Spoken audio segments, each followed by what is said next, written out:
പതിവ് പോലെ സ്റ്റിച്ചിങ്ങും തുടങ്ങി, എനിക്ക് പണിയും കിട്ടി. ഇന്ന് പണി കിട്ടിയത് സ്റ്റിച്ച് മര്യാദയ്ക്ക് വരാഞ്ഞിട്ടാണ് കേട്ടോ. ഞാൻ സ്റ്റിച്ച് ചെയ്ത് മര്യാദയ്ക്ക് ഒരു ഡ്രസ്സ് തയ്ക്കാനിരുന്നപ്പോൾ സ്റ്റിച്ച് മര്യാദയ്ക്ക് വന്നില്ല. അതെങ്ങനെയാണെന്ന് നമുക്ക് നോക്കാം. തുണി എടുത്തിട്ടു. എൻ്റെ പാറ്റേൺ ഇതാണ്. ഇത് വെച്ചിട്ട് ഞാനിതിൻ്റെ ഷേപ്പ് വരച്ചു, വെട്ടാൻ തുടങ്ങി, അടിപൊളിയായിട്ട് വെട്ടി സ്റ്റിച്ച് ചെയ്തു, ഡ്രസ്സാക്കി. ഇങ്ങനെ പറയുന്നതാണ് എല്ലാവർക്കും എളുപ്പം. പക്ഷെ നമ്മൾ ഇങ്ങനെ പറയാനായിട്ട് സമ്മതിക്കാത്ത തരത്തിൽ ഓരോ പ്രശ്നങ്ങൾ നമ്മൾ തയ്ക്കുന്നതിൻ്റെ ഇടയിൽ വരും. ഇന്നിപ്പോൾ ഞാനിത് പാൻറ്റ് വെട്ടുന്ന സീനാണ് കാണിക്കുന്നത്. ആദ്യം തന്നെ ഞാൻ പലാസോ തയ്ക്കാമെന്ന് വിചാരിച്ചു, പിന്നെ നോർമൽ സ്ട്രെയിറ്റ് പാൻറ്റ് തയ്ച്ചു. ഇങ്ങനെ ഞാൻ സ്റ്റിച്ച് ചെയ്തുകൊണ്ടിരിക്കുമ്പോൾ സ്റ്റിച്ച് കറക്റ്റായിട്ട് വരുന്ന ഓർത്തിട്ടാണ് നമ്മൾ തയ്ക്കുന്നത്. പക്ഷെ നോക്കുമ്പോൾ സ്റ്റിച്ച് മര്യാദയ്ക്ക് വന്നിട്ടില്ല, അത് വിട്ടിട്ടാണ് വരുന്നത്. തോൽക്കാനുള്ള സമയവും സാഹചര്യം ഇല്ലാത്തതുകൊണ്ട് വീണ്ടും നമ്മൾ പണി തുടങ്ങി.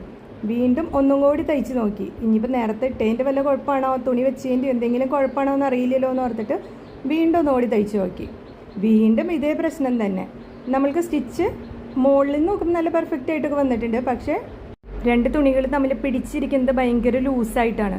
ഇതിൻ്റെ ഇടയിൽ ഇങ്ങനെ ഹോളായി കഴിഞ്ഞ് കഴിഞ്ഞാൽ നമ്മൾ ഇടുമ്പോൾ ഭയങ്കര വൃത്തികേടായിരിക്കുമല്ലോ.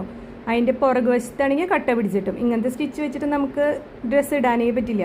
അപ്പം നമ്മൾ നിരാശപ്പെട്ട് പോയി കഴിഞ്ഞ് കഴിഞ്ഞാൽ അവിടെ നമുക്ക് പണി നിർത്തി ഇരിക്കാന്നേ ഉള്ളൂ. പക്ഷെ നമ്മൾ ഇതിൽ നിന്ന് തോൽക്കാൻ തയ്യാറാവാതെ അതിൻ്റെ പ്രശ്നങ്ങൾ സോൾവ് ചെയ്യാൻ നോക്കുക. ഇതിങ്ങനെ അടിയിലത്തെ പ്രശ്നങ്ങൾ വരുന്നത് നോർമലി മുകളിൽ ത്രെഡ് കോർത്തേക്കണതിൻ്റെ പ്രശ്നം എന്നാണ് പറയാറ്.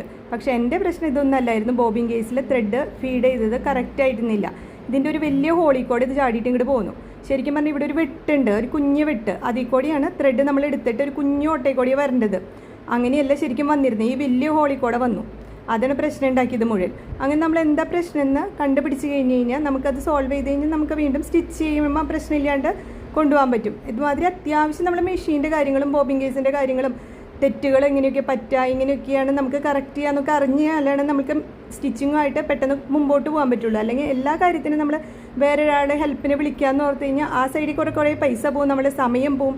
നമ്മൾ വിചാരിച്ചോളൊന്നും സമയത്തിന് കൊടുക്കാനൊന്നും പറ്റില്ല. അതുകൊണ്ട് തയ്പ്പ് പഠിക്കണതിൻ്റെ ഒപ്പം മെഷീൻ്റെ കേട് തീർക്കേണ്ടത് എങ്ങനെയാണെന്ന് പഠിക്കുന്നതും ഇതിൻ്റെ കൂടെ വളരെ ഇമ്പോർട്ടൻ്റ് ആയിട്ടുള്ളൊരു പാർട്ടാണ്.